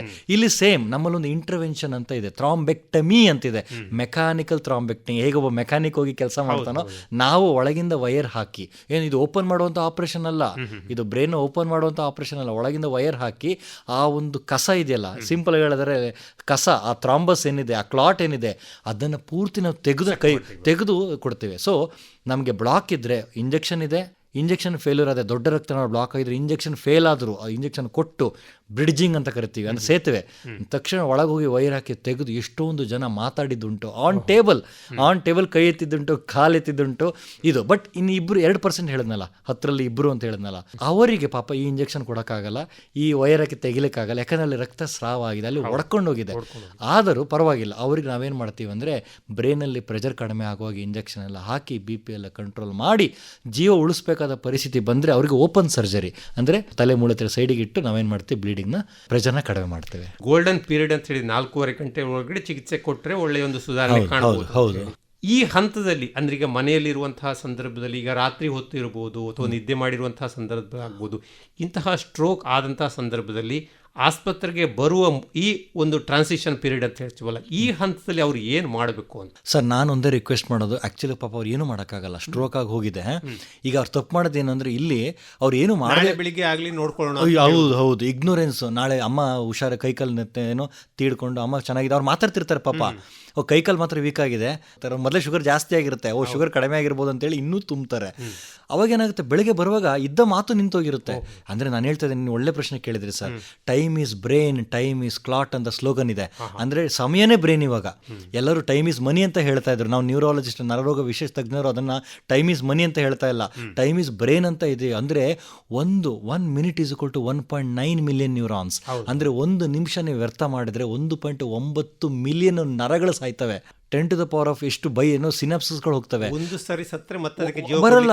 ಲಿವರ್ ಥರ ಅಲ್ಲ ಬೆಳ್ಕೊಳ್ಳೋಕ್ಕೆ, ಲಿವರ್ಗೆ ಅಷ್ಟು ಕೆಪಾಸಿಟಿ ಇದೆ, ಕಿಡ್ನಿಗೂ ಒಳ್ಳೆ ಕೆಪಾಸಿಟಿ ಇದೆ, ಆದರೆ ಬ್ರೈನ್ ಹಂಗಲ್ಲ. ಸೊ ನಾವು ಏನು ಸಂಪಾದಿಸಿದ ಬ್ರೈನ್ ಅದು ಹುಡ್ತಾಗಿಂದ ಬಂದಿರೋಂಥ ಬ್ರೈನು, ಅದನ್ನು ನಾವು ಆಟ ಆಡುವಾಗೇ ಇಲ್ಲ. ಮತ್ತು ಬ್ರೈನಲ್ಲಿ ಯಾವ ಜಾಗ ಇಂಪಾರ್ಟೆಂಟ್ ಅದು ಇಂಪಾರ್ಟೆಂಟೇ. ಒಬ್ಬ ಮನುಷ್ಯಗೆ ಸಣ್ಣ ಕ್ಲಾಟ್ ಆಗಿರಲಿ, ಅದು ಮಾತನಾಡುವ ಕೇಂದ್ರ ಅಲ್ಲಿ ಡ್ಯಾಮೇಜ್ ಆಗಿ ನೀವು ಲೇಟಾಗಿ ಬಂದರೆ 4 ಗಂಟೆ ಮೀರಿಸಿ ಅವ್ನು ಲೈಫ್ ಲಾಂಗ್ ಮಾತಾಡ್ದೇ ಇರ್ಬೋದು. ಸೊ ಕ್ಲಾಟು ಮಾತು ಸೇಫ್ ಝೋನಲ್ಲಿದ್ದರೆ ತೊಂದರೆ ಇಲ್ಲ, ಬಚಾವು. ಅಥವಾ ಕೈಕಾಲು ಸ್ವಲ್ಪ ವೀಕ್ ಆಗಿದ್ರೆ ರಿಕವರಿ ಆಗೋ ಚಾನ್ಸ್ ಇದೆ. ಮಾತೇ ಹೋಗ್ಬಿಟ್ರೆ, ನುಂಗ್ಲಿಕ್ಕೆ ಕೆಪಾಸಿಟಿನೂ ಹೋಗ್ಬಿಟ್ರೆ, ಅದಕ್ಕೆ ತಕ್ಷಣ ಅವ್ರು ಕರ್ಕೊಂಡು ಬರಬೇಕು. ಬಟ್ ಇನ್ನೊಂದು ತಪ್ಪು ಮಾಡ್ತಾರೆ ಅವರು ಅರೆ ಪ್ರಜ್ಞೆ ಸ್ಥಿತಿಯಲ್ಲಿ ಇರ್ತಾರೆ ಪಾಪ. ಅವ್ರಿಗೆ ಇವರು ಮಲಗಿಸ್ಕೊಂಡು ಬಾಯಿಗೆ ನೀರು ಹಾಕಿ ಅದು ಶ್ವಾಸಕೋಶಕ್ಕೆ ಹೋಗಿ, ಪಾಪ ಸ್ಟ್ರೋಕ್ ಆದರೂ ನುಂಗ್ಲಿಕ್ಕೆ ಆಗೋದಿಲ್ಲ, ಡಿಸ್ಫೇಜಿಯಾ ಅಂತ ಕರಿತೀವಿ. ಅವರಿಗೆ ಬಾಯಿಗೆ ನೀರು ಹಾಕಿ ಅದು ಶ್ವಾಸಕೋಶಕ್ಕೆ ಹೋಗಿ ನಿಮೋನಿಯಾ ಆಗಿ, ನಮ್ಗೆ ಅವ್ರು ಸ್ಟ್ರೋಕ್ ಆಗಿ ಸಾಯಲ್ಲ, ನಿಮೋನಿಯಾಗಿ ಸತ್ತಿರ್ತಾರೆ. ಸೊ ಅದಕ್ಕೋಸ್ಕರ ದಯವಿಟ್ಟು ತಾವೇನು ಮಾಡೋದು ಬೇಡ, ಸುಮ್ಮನೆ ಇದ್ರೆ ಸಾಕು. ಅವ್ರನ್ನ ಆದಷ್ಟು ಬೇಗ ನಿಮ್ಮ ಆಸ್ಪತ್ರೆಗೆ ನಿಯರ್ ಬೈ ಆಸ್ಪತ್ರೆಗೆ ಕೊಂಡು ಬಂದರೆ ಸಾಕು. ಜೊತೆಗೆ ಮನೆಯಲ್ಲಿದ್ದವರು ಕೂಡ ಧೈರ್ಯವನ್ನು ಹೇಳಬೇಕು, ಕೂಡ ಧೈರ್ಯವನ್ನು ಕಳ್ಕೊಳ್ಬಾರ್ದು. ಇಮಿಡ್ ಕರ್ಕೊಬಂದು ಸ್ಕ್ಯಾನಲ್ಲಿ ನಮಗೆ ಬ್ಲಾಕ್ ಅಂತ ಗೊತ್ತಾದರೆ, ಇಂಜೆಕ್ಷನ್ ಪಾಸಿಬಿಲಿಟಿ ಇದೆ, ದೊಡ್ಡ ರಕ್ತನಾಳ ಬ್ಲಾಕ್ ಇದ್ದರೆ ಆ ಕಸವನ್ನು ತೆಗೆಯುವ ಒಂದು ವೈರಿದೆ ನಮ್ಮ ಹತ್ರ. ಸೊ ಈ ಕೆಪಾಸಿಟಿ ಇದೆ, ಪರವಾಗಿಲ್ಲ. ಬ್ಲೀಡಿಂಗ್ ಆದರೂ ನಮಗೆ ಆದಷ್ಟು ಬೇಗ ಬ್ಲೀಡಿಂಗ್ ಆದರೆ BP ಕಂಟ್ರೋಲ್ ಮಾಡ್ಬೋದು. BP ಕಂಟ್ರೋಲ್ ಮಾಡಿದ್ರೆ ಬ್ಲೀಡಿಂಗ್ ಜಾಸ್ತಿ ನಿಲ್ಲುತ್ತೆ. ಒಂದು ಪೈಪ್ ಹೊಡ್ಕೊಂಡಾಗ ಆ ಪೈಪಲ್ಲಿ ಹೈ ಪ್ರೆಷರ್ ನೀರು ಹೋಗ್ತಿದ್ರೆ ನೀರು ಚಿಮ್ಮುತ್ತೆ, ನೀವು ನೀರನ್ನ ಕಡಿಮೆ ಮಾಡಿದರೆ ಚಿಮ್ಮುದು ಕಡಿಮೆ ಆಗುತ್ತೆ. ಸೊ BP ಕಂಟ್ರೋಲ್ ಮಾಡಿದರೆ ಅಲ್ಲಿ ಒತ್ತಡ ಕಡಿಮೆ ಆಗುತ್ತೆ, ರಕ್ತಸ್ರಾವ ಕಡಿಮೆ ಆಗುತ್ತೆ. ಆಪರೇಷನ್ ಮಾಡಿ ನಾವು ಬ್ರೈನ್ನ ಸ್ವೆಲ್ಲಿಂಗ್ನ ಕಡಿಮೆ ಮಾಡ್ಬೋದು. ಇದೊಂದು ಇಂಪಾರ್ಟೆಂಟ್ ವಿಷಯ. ಈಗ ಶಸ್ತ್ರಚಿಕಿತ್ಸೆ ಅಂದರೆ ಏನೇನು ಹಂತಗಳಿವೆ? ನಾನು ಹೇಳಿದಾಗೆ ಒಂದು ಇಂಟರ್ವೆನ್ಷನ್, ಥ್ರಾಂಬೆಕ್ಟಮಿ, ಅದನ್ನು ಶಸ್ತ್ರಚಿಕಿತ್ಸೆ ಅಂತ ಹೇಳೋದಿಲ್ಲ. ಯಾಕಂದರೆ ನಾವು ರಕ್ತನಾಳದಿಂದ ಒಂದು ವೈರ್ ಹಾಕಿ ಪಂಚರ್ ಮಾಡಿ, ಅಂದರೆ ಇದು ಎಷ್ಟು ಅಂದರೆ ಓಪನ್ ಮಾಡ್ತಿದ್ವಿ ಮುಂಚೆ, ಓಪನ್ ಮಾಡೋ ಅಗತ್ಯ ಇಲ್ಲ. ಒಂದು ರಕ್ತನಾಳ ಈ ಒಂದು ತೊಡೆ ಒಂದು ರಕ್ತನಾಳ ಆರ್ಟ್ರಿ ಮುಖಾಂತರ ಹೋಗಿ ಸೀದಾ ಬ್ರೈನಿಗೆ ಹೋಗಿ ಕ್ಲಾಟ್ನ ತೆಗಿತೀವಿ. ಇದನ್ನು ಶಸ್ತ್ರಚಿಕಿತ್ಸೆ ಅಂತ ಹೇಳೋದೇ ಇಲ್ಲ, ಇದನ್ನು ಇಂಟರ್ವೆನ್ಷನ್ ನ್ಯೂರಾಲಜಿ ಅಂತ ಕರಿತೀವಿ. ಬಟ್ ಆ್ಯಕ್ಚುಲ್ ಸರ್ಜರಿ ಅಂತ ಬಂದರೆ ಅದು ರಕ್ತಸ್ರಾವ ಆಗಿದ್ದಾಗ ಒಳಗಡೆ ಹೋಗಿ 20% ಅಂತೂ ಬ್ಲೀಡ್ ಆಗಿದ್ದಾಗ, ಮ್ಯಾಸಿವ್ ಬ್ಲೀಡ್ ಆಗಿದ್ದಾಗ, ಅದು ರೈಟ್ ಬ್ರೈನಲ್ಲಿ ಬ್ಲೀಡಿಂಗ್ ಆಗಿದ್ರೆ, ಯಾಕಂದರೆ ಲೆಫ್ಟ್ ಬ್ರೈನಲ್ಲಿ ಬ್ಲೀಡಿಂಗ್ ಆದರೆ it is a very bad sign. ಯಾಕಂದರೆ ಅಲ್ಲೇ ಮಾತುಕತೆ ಕೇಂದ್ರ ಇದೆ, ಅಲ್ಲೇ ಅರ್ಥ ಮಾಡಿಕೊಳ್ಳುವ ಕೇಂದ್ರ ಇದೆ, ಅಲ್ಲಿ ಕಾನ್ಷಿಯಸ್ ಕೇಂದ್ರ ಇದೆ. ಸೊ ರೈಟ್ ಸೈಡ್ ಬ್ರೈನಲ್ಲಿ ಅವ್ರಿಗೆ ಏನಾದರೂ ಹೆಮರೇಜ್ ಆಗಿದ್ದರೆ ಆ ಟೈಮಲ್ಲಿ ನಮ್ಗೆ ಜೀವ ಉಳಿಸ್ಬೇಕಾಗಿರೋದು ಪ್ರೆಷರ್ನ ಕಡಿಮೆ ಮಾಡಿ. ಈಗ ನಾವು ಇಂಜೆಕ್ಷನ್ ಎಷ್ಟೇ ಕೊಟ್ಟರು ನಮ್ಮ ತಲೆ ಮೂಳೆ ಎಲ್ಲ ಕಡೆ ಮೂಳೆ ಇದೆ, ಪ್ರೆಷರ್ ಕುಕ್ಕರ್ ಅದು, ಬ್ರೈನ್ ಸ್ಪಾಂಜು, ನೀರು ರಕ್ತನ ಹೀರ್ಕೊಂಡು ಬ್ರೈನ್ ಊದ್ತಾ ಇದ್ರೆ ಕೈಗೆ ಗಾಯ ಆಗಿ ಕೈ ಊದ್ಕೊಳ್ಳುತ್ತೆ, ಜಾಗ ಉಂಟು ಇಲ್ಲಿ. ಬಟ್ ಬ್ರೈನಲ್ಲಿ ಊತ ಬಂದರೆ ಜಾಗ ಎಲ್ಲಿದೆ? Pressure cooker. ಎಷ್ಟೊಂದು ಜನ ಸ್ಟ್ರೋಕ್ ಆಗಿ ಸಾಯಲಿಲ್ಲ, ಆ ಸ್ಟ್ರೋಕಲ್ಲಿ ಬ್ರೈನ್ ಊತ ಆಗಿ ಪ್ರೆಷರ್ ಆಗಿ ಜಾಗ ಇಲ್ದೇನೆ ಹೊರಗೆ ಹೋಗಕ್ಕಾಗ್ದೇ ಮೂಳೆಗೆ ಟಚ್ ಆಗಿ ಮೂಳೆ ಕಂಪ್ರೆಸ್ ಮಾಡಿ ಸತ್ತೋಗಿದ್ದಾರೆ. ಸೊ ಅದಕ್ಕೆ ನಾವೇನು ಮಾಡ್ತೀವಿ, ಆ ಟೈಮಲ್ಲಿ ನಮ್ಗೆ ಒಳ್ಳೆ ಸರ್ಜನ್ಸ್ ಇರೋದು, ಅವರೇ ಮಾಡ್ತಾರೆ, ಈ ಮೂಳೆನ ತೆಗೆದು ಸೈಡಿಗೆ ಇಡ್ತಾರೆ. ಸಿಂಪಲ್, ಅವಾಗೇನೋ ಹೇಳೋ ಸಿಂಪಲ್, ಬಟ್ ಪಾಪ ಸರ್ಜರಿ ಕೆಲಸ ಅಷ್ಟು ಕಷ್ಟ. ಆ ಬ್ರೈನ್ ಮೂಳೆ ಸೈಡಿಗೆ ಇಟ್ಟಾಗ ಏನಾಗುತ್ತೆ, ಬ್ರೈನ್ ಒಳಗಡೆ ಊದ್ಕೊಳ್ಳೋ ಬದಲು ಹೊರಗಡೆ ಬರುತ್ತೆ. ಊದ್ಕೊಂಡು ಮತ್ತೆ ಕಡಿಮೆ ಆದಮೇಲೆ ಮತ್ತೆ ಕೂರಿಸ್ತೇವೆ ಅದನ್ನು. ಸೊ ಇದು ಲೈಫ್ ಸೇವಿಂಗ್ ಪ್ರೊಸೀಜರ್. ಇನ್ನೊಂದ್ಸಲ ಕೆಲವು ಸಲ ಒಳಗೋಗಿ ನಾವು ರಕ್ತನೂ ಕೂಡ ತೆಗಿಬೋದು, ಹೆಮೋಟೋಮಾ ಎವ್ಯಾಕ್ಯುಯೇಷನ್ ಅಂತ ಕರಿತೇವೆ. ಸೊ ಇದು ಶಸ್ತ್ರಚಿಕಿತ್ಸೆ ವಿಚಾರ ಬಂದಾಗ ಕೆಲವು ಸಲ ಅನಿರಿಸಮ್ ಅಂತ ಇರುತ್ತೆ, ಅದು ಒಡ್ಕೊಂಡು ಬ್ಲೀಡಿಂಗ್ ಆಗಿರುತ್ತೆ. ನಾವು ಮತ್ತೆ ಅದು ಇನ್ನೂ ಒಡ್ಕೊಳ್ಬಾರ್ದು ಅಂತ ಹೇಳಿ ಒಳಗೋಗಿ ಸರ್ಜನ್ ಅದನ್ನೇನು ಮಾಡ್ತಾರೆ, ಅದನ್ನು ಕ್ಲ್ಯಾಂಪ್ ಮಾಡ್ತಾರೆ, ಅಥವಾ ಇಂಟರ್ವೆನ್ಷನ್ ವೈರ್ ಹೋಗಿ ಅದನ್ನು ಕಾಯಿಲ್ ಮಾಡ್ತಾರೆ. ಸೊ ತುಂಬಾ ಆಪ್ಷನ್ಸ್ ಇದೆ. ಬೇಸಿಕಲಿ ಇನ್ನೊಂದು ವಿಷಯ ಏನಂದರೆ ಟೈಮ್ ಈಸ್ ಕ್ಲಾಟ್. ಈಗ ರಕ್ತನಾಳ ಬ್ಲಾಕ್ ಆಗಿದೆ, ಸಣ್ಣ ಹೆಪ್ಪುಗಟ್ಟಿದೆ ಅಲ್ಲಿ, ನೀವು ಲೇಟ್ ಮಾಡಿದ್ರೆ ಅದ್ರ ರಕ್ತ ಹೆಪ್ಪುಗಟ್ಟಿದ್ದು ಉಂಟಲ್ಲ ಸೈಜ್ ದೊಡ್ಡದಾಗ್ತಾ ಹೋಗುತ್ತೆ. ಅಂದರೆ ಗೊತ್ತಾಯ್ತು ನಿಮಗೆ, ಕಸ ಕಟ್ಟಿರುತ್ತೆ, ಬ್ಲಾಕ್ ಆಗಿರುತ್ತೆ, ಸೇರ್ಕೊಳ್ತಾವೆ. ಎಕ್ಸಾಕ್ಟ್ಲಿ, ಕಸ ದೊಡ್ಡದಾಗ್ತಾ ಹೋದಂಗೆ ಪೈಪಲ್ಲಿ ಇಲ್ಲೂ ಕೂಡ ಕಸ ಜಾಸ್ತಿ ಆಗ್ತಾ ಹೋಗುತ್ತೆ. So time is brain, time is clot ಅಂತ ನಾವು ಹೇಳ್ತೇವೆ. ಅಂದ್ರೆ ಈಗ ನರವನ್ನು ಜಾಯಿಂಟ್ ಮಾಡ್ಲಿಕ್ಕೆ ಆಗ್ತದೆ, ಒಂದು ನರ ಬೇರೆ ಭಾಗದಿಂದ ನರವನ್ನು ತಂದು ಸೇರಿಸಲಿಕ್ಕೆ ಇಲ್ಲ. ಇಲ್ಲೇನಾಗುತ್ತೆ, ಬ್ರೈನಲ್ಲಿ ಆ ಥರ ಆಗೋದಿಲ್ಲ. ಬ್ರೈನ್ ಇಸ್ ಆ ಜಾಗ ಇನ್ಫಾಕ್ಟ್ ಕೋರ್ ಡೆತ್ ಅಂತ ಹೇಳಿದ್ರೆ ಆ ಜಾಗ ನೀವು ತುಂಬಿಸ್ಲಿಕ್ಕೆ ಆಗೋದಿಲ್ಲ, ಅದು ಡೆಡ್. ಮತ್ತು ಹೇಗೆ ಇಂಪ್ರೂವ್ಮೆಂಟ್ ಆಗುತ್ತೆ ಅಂದರೆ ಆ ಜಾಗ ಪಾಪ ಬ್ರೈನಲ್ಲಿ ಸತ್ತೋಗಿರುತ್ತೆ ಆ ಜಾಗ, ಡೋಂಟ್ ವರಿ, ಅದಕ್ಕೆ ನಾವು ಕೋರ್ ಅಂತೀವಿ. ಆದರೆ ಅದರ ಪಕ್ಕ ಒಂದು ಪೆನಂಬ್ರಾ ಅಂತ ಇದೆ. ಪೆನಂಬ್ರಾ ಅಂದರೆ ಹೇಗೆ ಅಂದರೆ ಅಲ್ಲಿ ಪಾಪ ಅವನಿಗೆ ಉಸಿರಾಡಕ್ಕೆ ಆಕ್ಸಿಜನ್ ಕಾಯ್ತಾ ಇದೆ ಬ್ರೈನು, ಅಥವಾ ಅವನಿಗೆ ನೀರು ಸಿಗ್ತಲ್ಲ ಅಂತ ಇಟ್ಕೊಳ್ಳಿ. ಈಗ ನಾವು ಪೈಪ್ ಓಪನ್ ಮಾಡೋದೇ ಅದನ್ನೇ ಕಾಯ್ತಾ ಇದೆ, ಬಾಯಿ ಓ ಮಾಡ್ಕೊಂಡು ಮಾಡ್ಕೊಂಡು ನನಗೆ ರಕ್ತ ಸಿಕ್ಕಿದ್ರೆ ಸಾಕು ಅಂತ. ಸತ್ತವ್ರು ಬಿಡಿ, ಸತ್ತಾಯಿತು, ಇನ್ನು ಬದುಕಿರೋರು ಇದಾರೆ ಅಕ್ಕಪಕ್ಕ, ಅವರು ಸಾಯ್ತಾ ಇದ್ದಾರೆ, ಅವರಿಗೆ ನೀವು ಓಪನ್ ಮಾಡಿ ಕೊಟ್ಟರೆ ಅವರೆಲ್ಲ ಬದುಕ್ತಾರೆ. ಅದಕ್ಕೆ ಪೆನಂಬ್ರ ಅಂತ ಕರಿತೀವಿ. ಆ ಪೆನಂಬ್ರ ಉಳ್ಸೋಕ್ಕೋಸ್ಕರ ನಾವು ಇಷ್ಟು ಮಾಡ್ತಾ ಇರೋದು. ಅವಾಗೇನಾಗುತ್ತೆ ಅಂದರೆ ನೀವು ಹೇಳ್ಬೋದು ಹಂಗಾರೆ ಈ ಡೆತ್ ಆಗಿದ್ದು ಮುಗಿತಾ ಸರ್ ಅಂತ. ಇಲ್ಲ, ಅಕ್ಕಪಕ್ಕ ಇರೋ ನರಗಳು ಈ ಸತ್ತಿರೋ ನರದ ಕೆಲಸವನ್ನು ಟೇಕ್ ಓವರ್ ಮಾಡ್ತಾರೆ. ಇದಕ್ಕೆ ನಾವು ನ್ಯೂರೋಪ್ಲಾಸ್ಟಿಸಿಟಿ ಅಂತ ಕರಿತೀವಿ. ನ್ಯೂರೋಪ್ಲಾಸ್ಟಿಸಿಟಿ ಒಂದು ಪರ್ಯಾಯ ವ್ಯವಸ್ಥೆ. ಈಗ ನೀವು ಒಂದು ಕಂಪ್ನಿಲಿ 5 ಜನ 10 ಜನ ಕೆಲಸ ಮಾಡ್ತಿದ್ರು, ನೀವು 5 ಜನ ತೆಗೆದಾಕಿದ್ರಿ. ಈಗ ಆ ಕಂಪ್ನಿ ನಡಿಬೇಕು ಅಂದರೆ ಆ ಉಳಿದ 5 ಜನ 10 ಜನ ಕೆಲಸ ಮಾಡಲೇಬೇಕು. ಸೊ ಅದಕ್ಕೆ ನಾವೇನು ಮಾಡ್ತಿದ್ದೀವಿ ಈಗ ಅಂದರೆ ಆ ನ್ಯೂರೋಪ್ಲಾಸ್ಟಿಸಿಟಿ ನಾವು ಫಿಸಿಯೋಥೆರಪಿ ಮಾಡೋದ್ರಿಂದ, ಟ್ರೀಟ್ಮೆಂಟ್ ಕೊಡೋದ್ರಿಂದ ಅಟ್ಲೀಸ್ಟ್ ಸಾಯುವವರು, ಸತ್ತಂತೂ ಹೋಗಿದೆ, ಇನ್ನು ಸಾಯುವವ್ರನ್ನಾರು ಉಳಿಸೋಣ ಅನ್ನೋದೇ ಈ ಮೂಲ ಧ್ಯೇಯ. ಈಗ ಇಲ್ಲಿ ಅಕ್ಕಪಕ್ಕ ಕೋರ್ ಏನಿದೆ ಅದು ಇನ್ನೂ ಡೆಡ್ ಆಗಿಲ್ಲ, ಬ್ಲ್ಯಾಕ್ ಆಗಿಲ್ಲ, ನಾವು ಅದನ್ನು ಉಳಿಸ್ಬೇಕು ಅಂದರೆ ಅಟ್ಲೀಸ್ಟ್ ರಕ್ತ ಚಲನೆ ಮಾಡಿಸ್ಬೇಕು, ಮಾತ್ರೆ ಇಂಜೆಕ್ಷನ್ ಕೊಟ್ಟು. ಮತ್ತು ಅವನೇನು ಮಾಡ್ತಾನೆ, ಅವನ ಸಹೋದರ ತೀರ್ಕೊಂಡಿದ್ರು, ಅವನ ಕೆಲಸ ಮಾಡ್ತಾ ಹೋಗ್ತಾನೆ. ಅವಾಗ ಮಾತು ಬರುವ ಸಾಧ್ಯತೆ, ಕೈಕಾಲು ಮೇಲೋಗೋ ಸಾಧ್ಯತೆ ಇದೆ. So that is called penumbra. ಇನ್ನು ಈ ಶಸ್ತ್ರಚಿಕಿತ್ಸೆಯ ನಂತರದ ಒಂದು ಹಂತಗಳು ಮತ್ತು ಇದಕ್ಕೆ ಪೂರಕವಾದಂತಹ ಒಂದು ಚಿಕಿತ್ಸೆ ಅಂದರೆ ಏನೇನು ಮಾಡಬೇಕಾಗ್ತದೆ, ಅಥವಾ ಔಷಧಿಯಲ್ಲಿ ಏನೇನು ತಗೋಬೇಕಾಗ್ತದೆ? ಸೊ ನಾವೇನು ಮಾಡ್ತೀವಿ, ಈಗ 100ಕ್ಕೆ 80% ಏನು ಬ್ಲಾಕ್ ಇದೆ ಅಂತ ಹೇಳ್ತೀವಿ, ಅವ್ರಿಗೆ ನಾವು ರಕ್ತ ತೆಳು ಮಾಡೋ ಮಾತ್ರೆಯನ್ನು ಕೊಡ್ತೀವಿ. ಅದಕ್ಕೆ ನಾವು ಆಸ್ಪಿರಿನ್ ಅಂತ ಕರಿತೀವಿ. ಮತ್ತು ಕೊಲೆಸ್ಟ್ರಾಲ್ ಕಡಿಮೆ ಮಾಡೋ ಮಾತ್ರೆ ಕೊಡ್ತೀವಿ, ಅದು ನಾವು ಅದಕ್ಕೆ ಸ್ಟ್ಯಾಟಿನ್ಸ್ ಅಂತ ಕರಿತೀವಿ. ಸೊ ಇವೆರಡು ಮೇನ್. ಜೊತೆಗೆ ಶುಗರ್ ಕಂಟ್ರೋಲ್ ಮಾತ್ರೆ, BP ಕಂಟ್ರೋಲ್ ಮಾತ್ರೆ, ಇನ್ಸುಲಿನ್ ಅಗತ್ಯ ಬಿದ್ದರೆ ಇನ್ಸುಲಿನ್, ರಕ್ತದೊತ್ತಡ. ಸೊ ಇದಕ್ಕೆ ಬೆಸ್ಟ್ ಮೆಡಿಕಲ್ ಥೆರಪಿ ಅಂತ ಕರಿತೀವಿ, BMT. ಸೊ ನಾವು ಒಮ್ಮೆ ಸ್ಟ್ರೋಕ್ ಆದರೆ ಹೆಪರಿನ್ ಅಂತ ಇಂಜೆಕ್ಷನ್ ಕೆಲವು ಸಲ ಬೇಕಾಗುತ್ತೆ. ಬಟ್ ಅದಕ್ಕಿಂತ ಇಂಪಾರ್ಟೆಂಟ್ ಬಂದು ನಾವು ಹೇಳುವಂಥದ್ದು ಏನಂದರೆ ಈ ಆಸ್ಪಿರಿನ್, ರಕ್ತ ತೆಳು ಮಾಡುವಂಥ ಮಾತ್ರೆ ಕೊಡ್ತೀವಿ. ಅದೇ ಹಾರ್ಟಿಂದ ಬ್ರೈನಿಗೆ ಕ್ಲಾಟ್ ಆಗಿದ್ದರೆ ಅವರಿಗೆ ನಾವು ಫಸ್ಟಿಗೆ ಹೆಪರಿನ್ ಹಾಕ್ತೀವಿ. ತದನಂತರ ನಾವು ಅವರಿಗೆ ಕೋಮಾರಿನ್ ಏಜೆಂಟ್ಸ್ ಅಂತ ಕರಿತೀವಿ. ಅಂದರೆ ರಕ್ತನ ತೆಳು ಮಾಡಿ ಹಾರ್ಟಿಂದ ಬ್ರೈನಿಗೆ ಹೋಗದಿರುವ ಹಾಗೆ. ಈ ಹಾರ್ಟ್ ಹೇಗೆ ಅಂದರೆ ಹಾರ್ಟಲ್ಲಿ ಪ್ರಾಬ್ಲಮ್ ಇದ್ದರೆ ಪಾಪ ಬ್ರೈನ್ ಒಬ್ಬ ನಿರ್ದೋಷಿ, ನಿರಪರಾಧಿ, ಆದರೆ ಹಾರ್ಟ್ ಏನು ಮಾಡ್ತಾನೆ, ಅವನು ತನ್ನಲ್ಲಿರೋ ಕ್ಲಾಟ್ನ ಬುಲೆಟ್ ಥರ ಫೈರ್ ಮಾಡ್ತಾನೆ. ಒಂದ್ಸಲ ಲೆಫ್ಟ್ ಬ್ರೈನಿಗೆ ಫೈರ್ ಮಾಡ್ತಾನೆ, ಒಂದ್ಸಲ ರೈಟ್ ಬ್ರೈನಿಗೆ ಫೈರ್ ಮಾಡ್ತಾನೆ. ಸೊ ಅದಕ್ಕೆ ನಾವೇನು ಮಾಡಬೇಕು ಅಂದರೆ ಮೂಲ ಇರೋದು ಹಾರ್ಟಲ್ಲಿ, ಸೊ ಹಾರ್ಟ್ನ ಸರಿ ಮಾಡಬೇಕು, ಅಲ್ಲಿ ಕ್ಲಾಟ್ ಆಗೋದೇ ನೋಡ್ಕೊಳ್ಬೇಕು. ಅದಕ್ಕೆ ಬೇರೆನೇ ಟ್ರೀಟ್ಮೆಂಟ್. ಅದಕ್ಕೆ ಆಸ್ಪಿರಿನ್ ಅಷ್ಟು ಹೆಲ್ಪ್ ಆಗೋದಿಲ್ಲ. ರಕ್ತ ಹಾರ್ಟಿಂದ ಹೆಪ್ಪುಕಟ್ಟಿ ಮೇಲೆ ಬಂದರೆ ಅವನಿಗೆ ಬೇಕಾಗಿರೋದು ಬೇರೆನೇ ಟ್ರೀಟ್ಮೆಂಟು. ಅದಕ್ಕೆ ನಾವು ಹೆಪರಿನ್ ಅಂತ ಕರಿತೇವೆ. ಸೊ ಒಟ್ಟಿನಲ್ಲಿ ರಕ್ತ ತೆಳು ಮಾಡಬೇಕು, ಬ್ಲೀಡ್ ನಾವು ಕ್ಲಾಟ್ ಆಗೋದಾಗಿ ನೋಡ್ಕೊಬೇಕು. ಆಮೇಲೆ ಈ ಶಸ್ತ್ರಚಿಕಿತ್ಸೆ ಮತ್ತು ಒಟ್ಟು ಚಿಕಿತ್ಸೆ ಎಷ್ಟು ಸುದೀರ್ಘವಾದಂತಹ ಒಂದು ಇದು ಪ್ರೊಸೆಸ್, ಮತ್ತೆ ಆ ನಂತರದ ಒಂದು ಜೀವನ ಕ್ರಮ ಹೇಗೆ ಕರೆಕ್ಟ್. ಸೊ ಒಂದು ಹೇಳ್ತೀನಿ, ಲಕ್ಕಿಲಿ ಅವ್ರು 3 ಗಂಟೆ 4 ಗಂಟೆ ಬಂದರು, ಅವರು ಸಕ್ಸಸ್ ಆಯಿತು, ರಿಕವರಿ ಆದರು, ಬಿಡಿ, ಅವ್ರಿಗೊಂದು ಪುನರ್ಜನ್ಮ. ಬಟ್ ಅವರು ಟ್ರೀಟ್ಮೆಂಟ್ನ ಹೇಗೆ ತೊಗೊಳ್ಬೇಕು ಅಂದರೆ ಎಲ್ಲ ವ್ಯಕ್ತಿಗಳಾಗೆ ತೊಗೊಳ್ಬೇಕು. ಯಾಕಂದರೆ ಸ್ಟ್ರೋಕ್ ಬಿಗೆಟ್ ಸ್ಟ್ರೋಕ್. ಒಮ್ಮೆ ಸ್ಟ್ರೋಕ್ ಆದರೆ ಅವ್ನಿಗೆ ಇನ್ನೊಂದು ಸ್ಟ್ರೋಕ್ ಆಗೋ ರಿಸ್ಕ್ ಜಾಸ್ತಿ ಇರುತ್ತೆ. ಯಾಕಂದರೆ ಅವನ ಪೈಪ್ ಕಸ ಕಟ್ಟಿತ್ತು ಅಂದರೆ ಅವನ ಬ್ರೈನ್ ಎಲ್ಲ ಪೈಪ್ಗಳು ಕಸ ಕಟ್ಟಿದ್ದಾವೆ ಅಂತ ಅರ್ಥ. ಯಾಕಂದರೆ ಎಲ್ಲದಕ್ಕೂ ಒಂದೇ ವಯಸ್ಸಾಗಿದೆ, ಕರೆಕ್ಟಾ? ನೀವು ಹೇಳೋಕ್ಕಾಗಲ್ಲ ಇದು ಒಂದು ಮಾತ್ರ ಬ್ಲಾಕ್ ಆಗಿದೆ ಕಣೋ, ಎಲ್ಲ ಪೈಪು ಚೆನ್ನಾಗಿದೆ, ಹೆಂಗೆ ಹೇಳ್ತೀರಾ ನೀವು?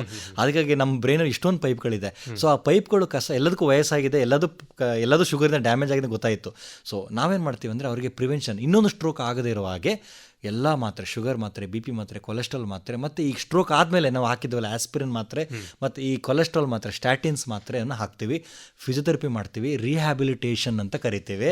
ಅವರು ಪಾಪ ನಿಜವಾಗ್ಲೂ ಹೇಳ್ತೀನಿ, ನಾವೇನೇ ಟ್ರೀಟ್ಮೆಂಟ್ ಮಾಡಿಬಿಡ್ತೀವಿ, ಅವ್ರನ್ನ ನಿಲ್ಲಿಸಿ ನಡೆಸೋ ಕೆಲಸ ಇದೆಯಲ್ಲ, ಅದು hats off to the physiotherapist. ಅವರೊಂದು ಡಿಪಾರ್ಟ್ಮೆಂಟ್ ಹೇಗಿದೆ ಅಂದರೆ ಬಿಡೋದೇ ಇಲ್ಲ, ಅವ್ರನ್ನ ನಿಲ್ಲಿಸಿ ನಡೆಸಿ ಕಾಲು ಕೊಕ್ಕೆ ಆಗದಿರೋವಾಗ ಮಾಡಿ, ಮತ್ತು ಅದಕ್ಕೆ ಇಂಜೆಕ್ಷನ್ ಎಲ್ಲ ಕೊಟ್ಟು ಮಾಂಸನ ಟೈಟ್ನ ರಿಲ್ಯಾಕ್ಸ್ ಮಾಡ್ಬೋದು. ಮತ್ತು ಮಾತ್ರೆ ಕೊಟ್ಟು ಮಸಲ್ ಟೈಟ್ ಆಗುತ್ತೆ ಸ್ಟ್ರೋಕ್ ಆದಮೇಲೆ, ಅದನ್ನು ರಿಲ್ಯಾಕ್ಸ್ ಮಾಡಿ ನಡೆಸುವಂಥ ಕಾರ್ಯಕ್ರಮ. ಇದಕ್ಕೆ ನಾವು ರಿಹ್ಯಾಬಿಲಿಟೇಷನ್ ಅಂತ ಕರಿತೀವಿ. ಅದು ಲೈಫ್ ಲಾಂಗ್. ನಾವು ಲೈಫ್ ಲಾಂಗ್ ಮಾತ್ರೆ ತೊಗೊಳ್ಬೇಕು, ಮತ್ತು ಎಕ್ಸಸೈಸ್ನ ಮಾಡ್ತಾ ಇರಬೇಕು. ಮತ್ತು ಕೆಲವರು 90% ರಿಕವರಿ ಆಗ್ತಾರೆ, ಕೆಲವರು 100% ರಿಕವರಿ ಆಗಿದ್ದಾರೆ, ಕೆಲವರು ಪಾಪ 50% ಆಗ್ತಾರೆ. Depending upon the pipe, depending upon the age, and depending upon the negligence, and depending upon they came to hospital, and depending upon the treatment received. ಎಲ್ಲದೂ ಮ್ಯಾಟ್ರ್ ಆಗುತ್ತೆ. ಅದಕ್ಕೆ ಹೇಳಿದ್ರೆ ಟೈಮ್ ಇಸ್ ಬ್ರೈನ್. ಈಗ ಇದು ಸಾಮಾನ್ಯವಾಗಿ ಪ್ರೌಢರಲ್ಲಿ ಅಥವಾ ಒಂದು 45-50 ವರ್ಷದ ನಂತರದಲ್ಲಿ ಬರುವಂತಹ ಒಂದು ಸಮಸ್ಯೆ ಅಂತ ಆಯಿತು. ಯುವಕರಲ್ಲಿ ಅಥವಾ ಯಂಗರ್ ಏಜ್ನ ಗ್ರೂಪ್ನಲ್ಲಿ ಕೂಡ ಇಂಥ ಒಂದು ಸಮಸ್ಯೆ ಬರುತ್ತದೋ, ಅಥವಾ ಅವರಿಗೆ ಒಂದು ಟ್ರೀಟ್ಮೆಂಟ್? ಹೌದು ಸರ್. ಈಗ ನಾವು ಹೇಳೋದಾದರೆ ಅವರ ಜೀವನ ಶೈಲಿ ಎಷ್ಟು ಹಾಳಾಗಿದೆ ಅಂದರೆ ತಿಂಗಳಲ್ಲಿ ಈಗ 4-5 ಸ್ಟ್ರೋಕಿನ ಯಂಗ್ ನೋಡ್ತಾ ಇದ್ದೀವಿ. ಮತ್ತು ನಾವೇನವ್ರಿಗೆ ಬೇರೆ ಪ್ರಾಬ್ಲಮ್ ಉಂಟು ಅಂತ ಹುಡುಕಿದ್ರೆ ಇಲ್ಲ, ಶುಗರ್ರೇ. ಸೊ ದೊಡ್ಡವರಿಗೆ ಪ್ರಾಬ್ಲಮ್ ಅವ್ರಿಗೂ ಬಂದ್ಬಿಟ್ಟಿದೆ. ಜಂಕ್ ಫುಡ್ಡು ಏನು ಬೇಕು ಸಿಕ್ಕಿದೆಲ್ಲ ತಿನ್ನುವಂಥದ್ದು. ಸ್ಮೋಕ್ ನಾನು ಹೇಳೇ ಬಿಡ್ತೀನಿ ಅವ್ರಿಗೆ, ನೀವು ಸ್ಮೋಕ್ ಮಾಡಿದ್ರೆ ನಿಮ್ಮ ರಕ್ತನೆಲ್ಲ ಸುಟ್ಟೋಗ್ತಾ ಇದೆ ಅಂತ. Smoking is a deadly atherosclerotic agent. So smoking, alcohol, ಮದ್ಯ ಸೇವನೆ ಜೊತೆಗೆ ಕೆಲವು ಬೇರೆ ಪದಾರ್ಥ ಮಿಕ್ಸ್ ಮಾಡಿ ತಗೊಳ್ಳುವಂಥದ್ದು, ಡ್ರಗ್ಸ್, ಎಸ್ ದೋಸ್, ಇದೆಲ್ಲ ಏನಾಗುತ್ತೆ ಬ್ರೈನಲ್ಲಿ ಒಂದು ರಕ್ತಸ್ರಾವ ಮಾಡುತ್ತೆ, ಇಲ್ಲ ರಕ್ತನಾಳದ ಏಜ್. ಅಂದರೆ ಒಬ್ಬ 40 ವರ್ಷದವನು ಸ್ಮೋಕಿಂಗ್ ಮಾಡಿದರೆ ಅವನಿಗೆ, ಅಥವಾ 30 ವರ್ಷ ಸ್ಮೋಕಿಂಗ್ ಮಾಡಿ ಅವನು ಆಲ್ಕೋಹಾಲ್ ತೊಗೊಂಡು ಅವನು ಹೈಪರ್ ಟೆನ್ಷನ್ ಇದೆ, ಅವನ ಕೇರ್ ಮಾಡಲಿಲ್ಲ ಅಂದರೆ ಅವನ ರಕ್ತನಾಳ 80 ವರ್ಷ ವಯಸ್ಸಿನಷ್ಟು ಆಗಿರುತ್ತೆ. So it's like nothing, it's is as bad as 80 ವರ್ಷ ಪ್ರಿಮೆಚೂರ್ ಅಥೆರೋಸ್ಕ್ಲೆರೋಸಿಸ್. ಬಟ್ ಪಾಪ ಕೆಲವರು ಏನೂ ಈ ಥರ ತೊಂದರೆಗಳಿರಲ್ಲ, ಅಭ್ಯಾಸ ಇರಲ್ಲ ಪಾಪ, ಅಂಥವರಿಗೆ ನಾವು ದಯವಿಟ್ಟು ಹಾರ್ಟ್ನ ಹುಡುಕಬೇಕಾಗುತ್ತೆ. ಬರೀ ಹೊರಗಡೆಯಿಂದ ಹಾರ್ಟ್ ಸ್ಕ್ಯಾನ್ ಮಾಡಿದರೆ ಸಾಲದು, ನಾವು ಪೈಪ್ ಹಾಕಿ ಯುಸೋಫೆಗಸಿಂದ ನೋಡಿ, ನಾವು ಟ್ರಾನ್ಸ್ ಯುಸೋಫೆಜಲ್ ಇಕೋ ಅಂತ ಕರಿತೀವಿ, ಹಾರ್ಟ್ನ ನೋಡಬೇಕು, ಅಲ್ಲಿ ರಂಧ್ರ ಇದೆಯಾ ಅಂತ ನೋಡಬೇಕು. ಅದು ನೆಗೆಟಿವ್ ಬಂದರೆ ಬಿಲೀವ್ ಮಿ ಅವನ ರಕ್ತನೇ ಹೆಪ್ಪುಗಟ್ಟಿದೆ, ಸೊ ಅವನ ರಕ್ತ ಚೆಕ್ ಮಾಡಬೇಕು. ರಕ್ತ ಹೆಪ್ಪುಗಟ್ಟಿದ್ರೆ ಒಳ್ಳೊಳ್ಳೆ ಟ್ರೀಟ್ಮೆಂಟ್ ಉಂಟು. ಈ ರಕ್ತ ಹೆಪ್ಪುಗಟ್ಟುವುದಕ್ಕೆ ಕಾರಣ ಏನು? ಕಾರಣ ಸಹ ಜೆನೆಟಿಕ್. ಅವ್ರಿಗೆ ಫ್ಯಾಕ್ಟರ್ ಫೈವ್ ಲೀಡನ್ ಮ್ಯೂಟೇಷನ್ ಅಂತ ಹೇಳ್ತೀವಿ, ಪ್ರೋಟೀನ್ ಸಿ ಅನ್ನೋದು ಕೊರತೆ ಇರುತ್ತೆ, ಪ್ರೋಟೀನ್ ಎಸ್ ಕೊರತೆ ಇರುತ್ತೆ, ಆಂಟಿಥ್ರೋಮಿನ್ 3 ಇದೆಲ್ಲ ಕಣಗಳು ನಮ್ಮ ದೇಹದಲ್ಲಿ ಲಿವರ್ ಪ್ರೊಡ್ಯೂಸ್ ಮಾಡುತ್ತೆ.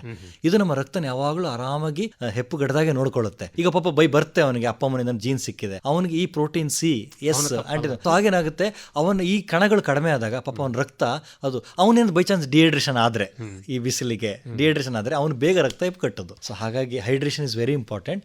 ಅಂಥವ್ರಿಗೆ ನಾವು ಈ ರಕ್ತ ಹೆಪ್ಪುಗಟ್ಟದಿರುವಾಗ ಲೈಫ್ ಲಾಂಗ್ ಮಾತ್ರೆ ಕೊಡ್ತೇವೆ. So definitely hill do very well, ತುಂಬ ಹೆಲ್ಪ್ ಆಗುತ್ತೆ. ಮಾನಸಿಕವಾಗಿ ಇಂತಹ ಒಂದು ಪೇಷಂಟ್ಗಳಿಗೆ ಅವರ ಕುಟುಂಬದವರಿಗೆ ನೀವು ಏನು ಹೇಳೋದಕ್ಕೆ ಬಯಸ್ತೀರಿ? ಖಂಡಿತ ಫ್ಯಾಮಿಲಿ ಸಪೋರ್ಟ್ ಸರ್. ಬರುವಾಗ ಭಾಳ ಖುಷಿಯಾಗಿ ಬರ್ತಾರೆ, ಫುಲ್ ಡೆಡಿಕೇಟ್ ಆಗಿ ಬರ್ತಾರೆ. 50 ಜನ ಬರ್ತಾರೆ, 30 ಜನ ಬರ್ತಾರೆ, ಗಲಾಟೆಗೂ ರೆಡಿ ಇರ್ತಾರೆ, ಎಲ್ಲ ಆಗುತ್ತೆ. ಯಾವಾಗ 1 ತಿಂಗಳಾಯಿತು, 1.5 ತಿಂಗಳಾಯಿತು, ನಾವು ನೋಡ್ತೀವಿ 50 ಜನ 20 ಜನ ಆದರೂ 10 ಜನ, ಕೊನೆಗೆ ಹೆಂಡತಿ ಬಿಟ್ಟರೆ ಯಾರೂ ಇರೋದಿಲ್ಲ ಪಕ್ಕದಲ್ಲಿ, ಮಕ್ಕಳು ಒಬ್ಬರಿಬ್ರು ಇರ್ತಾರೆ. ಅಂದರೆ ಆ ಒಂದು ಝೀಲ್ ಇರುತ್ತಲ್ಲ ಸ್ಟಾರ್ಟಿಂಗಲ್ಲಿ ಇರುವಂಥ ಉದ್ವೇಗ, ಒಂದು ಕೇರು, ಅದು ಕಡಿಮೆ ಆಗ್ತಾ ಹೋಗುತ್ತೆ. ಸೊ ಅದು ನನಗೆ ಬೇಜಾರಾಗುತ್ತೆ. ಅಂದರೆ family support is very very important. ಅದು ಯಾಕಂದರೆ ಸ್ಟ್ರೋಕು 3 ರಿಂದ 6 ತಿಂಗಳು ತೊಗೊಳುತ್ತೆ, ಕೆಲವ್ರಿಗೆ 1 ವರ್ಷ ತೊಗೊಳುತ್ತೆ. ಸೊ ಅದಕ್ಕೆ ಆ ಒಂದು ಸಪೋರ್ಟ್ ಇದೆಯಲ್ಲ ಸರ್, ಅದು ಭಾಳ ಮ್ಯಾಟ್ರ್ ಆಗುತ್ತೆ. ಪೋಸ್ಟ್ ಸ್ಟ್ರೋಕ್ ಡಿಪ್ರೆಷನ್, ಪೇಷಂಟ್ಗೂ ಡಿಪ್ರೆಷನ್ ಕೊಟ್ಟೋಗ್ಬಿಡ್ತಾನೆ. ಯಾಕಂದರೆ ನಾನು ಇಷ್ಟು ಚೆನ್ನಾಗಿ ಓಡಾಡ್ಕೊಂಡಿದ್ದೆ, ನಾನು ಕಾರ್ ಓಡಿಸ್ತಾ ಇದ್ದೆ, ನನಗೆ ಹಿಂಗೆ ಆಗೋಯ್ತಲ್ಲ ಅಂತ ಅವನು ಡಿಪ್ರೆಷನ್ ಆಗಿ ಮತ್ತೆ BP ಜಾಸ್ತಿ, ಶುಗರ್ ಜಾಸ್ತಿ, ಈ ಕೀಳರಿಮೆ, ಖಿನ್ನತೆ, ನಾನು ಡಿಪೆಂಡ್ ಆಗೋದಲ್ಲ ನನ್ನ ವೈಫ್ ಮೇಲೆ, ಇದು ಮತ್ತು ಹೆಂಡತಿ ಮಕ್ಕಳು ಡಿಪ್ರೆಷನ್ನು, ಅಪ್ಪ ಅಮ್ಮ ಹಿಂಗೆ ಆಗೋದ್ರಲ್ಲ ಅಂತ. ಸೊ ಇದೀ ಫ್ಯಾಮಿಲಿನ ತೊಗೊಂಡೋಗ್ಬೇಕು ಜೊತೆಗೆ. ಸೊ ನಮಗೆ ಬರೀ ಪೇಷಂಟ್ನ ಕೌನ್ಸಿಲ್ ಮಾಡೋದು ಮಾತ್ರ ಅಲ್ಲ, ಪಾಪ ಅವ್ರ ಮನೆಯವ್ರನ್ನೂ ಕೌನ್ಸಿಲ್ ಮಾಡಬೇಕು. ಅದಕ್ಕೆ ಒಂದು ಸೈಕಾಟ್ರಿಸ್ಟ್ ಆಗಿರ್ಬೋದು, ಸೈಕಾಲಜಿಸ್ಟ್ ಆಗಿರ್ಬೋದು, ಬಟ್ ನಾವೇ ನ್ಯೂರಾಲಜಿಸ್ಟ್ ಆಗಿರ್ಬೋದು, ಕುಟುಂಬದವರಿಗೆ ಒಂದು ಒಳ್ಳೆ ಹುಮ್ಮಸ್ ಕೊಟ್ಟು ಅಕ್ಸೆಪ್ಟ್ ಮಾಡಿಸ್ಬೇಕು. ಆಗಿದ್ದಾಗೋಯ್ತು, let us try to make his life better and your life also better ಅಂತ ಹೇಳುವಂಥ ಒಂದು ವಿಚಾರ. ಒಂದು ಸಾರಿ ಈಗ ಡಿಸ್ಚಾರ್ಜ್ ಆದ ನಂತರ ಮತ್ತೆ ಪರೀಕ್ಷೆ ಮಾಡಿಸ್ಕೊಳ್ತಾ ಇರಬೇಕಾ ಹೇಗೆ ಸರ್? ಹೌದು, ನಾವು ಹೇಳ್ತೀವಿ ಒಂದ್ಸಲ ಡಿಸ್ಚಾರ್ಜ್ ಆದರೆ ನಮ್ಮ ಹತ್ರಕ್ಕೆ ಬರಬೇಕು ಅನ್ನೋದು ಮೊದಲನೇ ವಿಚಾರ ಅಲ್ಲ. ಅವ್ರಿಗೂ ಫ್ಯಾಮಿಲಿ ಫಿಸಿಷಿಯನ್ ಇರ್ತಾರೆ, ಪಾಪ MBBS ಡಾಕ್ಟರ್ ಇರ್ತಾರೆ, MD ಡಾಕ್ಟರ್ ಇರ್ತಾರೆ. ಈಗ ಸ್ಟ್ರೋಕ್ ಆಯಿತು, ನಾವು ಮಾತ್ರೆ ಹಾಕಿದ್ಮೇಲೆ they can manage. Family physician ಹತ್ರ ಹೋದರೆ, ಫಿಸಿಷಿಯನ್ ಹತ್ರ ಅವರು ಶುಗರ್ನ ಕಂಟ್ರೋಲ್ ಮಾಡ್ತಾರೆ, BP ಚೆಕ್ ಮಾಡ್ತಾರೆ, ಕೊಲೆಸ್ಟ್ರಾಲ್ ಚೆಕ್ ಮಾಡ್ತಾರೆ, ಬೈತಾರೆ ಮಾತ್ರ ಮಿಸ್ ಮಾಡಿದ್ರೆ. They are like a first guard. ನಮ್ಮ ಹತ್ರನೂ ಬರ್ಬೋದು 3 ತಿಂಗಳಿಗೊಮ್ಮೆ, 1 ತಿಂಗಳಿಗೊಮ್ಮೆ, ಕೆಲವು 6 ತಿಂಗಳಿಗೊಮ್ಮೆ ಬರ್ತಾರೆ. ಏನಿಲ್ಲ, ಬಂದು ನಮ್ಮ ಡೀಟೇಲಾಗಿ ತಲೆಯಿಂದ ಕಾಲು ಚೆಕಪ್ ಮಾಡಿ, ಸುಮ್ಮನೆ ಬಂದಾಗೆಲ್ಲ ಸ್ಕ್ಯಾನ್ ಮಾಡಬೇಕು ಅಂತ ಏನಿಲ್ಲ. ನಮ್ಮ ಹತ್ರ ನ್ಯೂರಾಲಜಿಸ್ಟ್ ತೋರಿಸಿದ್ರು ಸಂತೋಷ, ಇಲ್ಲ ಅವರ ಫ್ಯಾಮಿಲಿ ಫಿಸಿಷಿಯನ್ ತೋರಿಸಿದ್ರು ಸಂತೋಷ. But they should be in contact monthly. But initially ಕೆಲವು ತಿಂಗಳು ಮಾತ್ರ, ತಿಂಗಳು, ಆಮೇಲೆ ಅವ್ರು 3 ತಿಂಗಳಿಗೊಮ್ಮೆ, 6 ತಿಂಗಳಿಗೊಮ್ಮೆ ಅಂದರೂ ಪರವಾಗಿಲ್ಲ. ಭಾಳ ಸಂತೋಷ ಡಾಕ್ಟರ್ ರಾಘವೇಂದ್ರ ಅವರೇ. ಸ್ಟ್ರೋಕ್ ಅಥವಾ ಪಾರ್ಶ್ವವಾಯು ಇದಕ್ಕೆ ಯಾವ ರೀತಿಯ ಒಂದು ಚಿಕಿತ್ಸೆಯನ್ನು ಒದಗಿಸಲಾಗ್ತದೆ, ಎಲ್ಲಕ್ಕಿಂತ ಮುಖ್ಯವಾಗಿ ನನಗೆ ಭಾಳ ಖುಷಿ ಕೊಟ್ಟಿರುವಂತಹದ್ದು ನೀವು ಗೋಲ್ಡನ್ ವರ್ಡ್ಸ್ ಅಂತ ಹೇಳಿದ್ರಿ. ಬಹುಶಃ 6 ಬೇರೆ ಒಂದು ಸಿಂಪ್ಟಮ್ಸ್, ಇದನ್ನು ನಾವು ಹತೋಟಿ ಮಾಡಿದರೆ ಇಂಥ ಒಂದು ಸ್ಟ್ರೋಕ್ ಆಗುವ ಸಾಧ್ಯತೆಯೂ ಕೂಡ ಬಹಳಷ್ಟು ಕಡಿಮೆ ಎನ್ನುವಂಥ ಒಂದು ಧೈರ್ಯದ ಮಾತನ್ನು ಹೇಳಿದ್ರಿ. ಇವತ್ತಿನ ಕಾರ್ಯಕ್ರಮದಲ್ಲಿ ಬಂದು ಬಹಳಷ್ಟು ವಿಚಾರವನ್ನು ಹಂಚಿಕೊಂಡಿದ್ದಕ್ಕಾಗಿ ಧನ್ಯವಾದಗಳು. ನಮಸ್ಕಾರ. ಧನ್ಯವಾದಗಳು ಸರ್. ಇದುವರೆಗೆ ಪಾರ್ಶ್ವವಾಯುವಿಗೆ ಚಿಕಿತ್ಸೆ ಈ ಕುರಿತು ಖ್ಯಾತ ನರರೋಗ ತಜ್ಞರಾದ ಡಾಕ್ಟರ್ ರಾಘವೇಂದ್ರ BS ಅವರೊಂದಿಗೆ ಶ್ಯಾಮ್ ಪ್ರಸಾದ್ TS ಅವರು ನಡೆಸಿದ ಸಂದರ್ಶನವನ್ನು ಕೇಳಿದಿರಿ.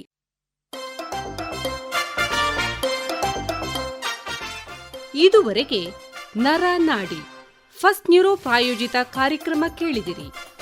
ಪ್ರಸ್ತುತಿ TS ಪ್ರಸಾದ್ ಮತ್ತು PS ಸೂರ್ಯನಾರಾಯಣ ಭಟ್.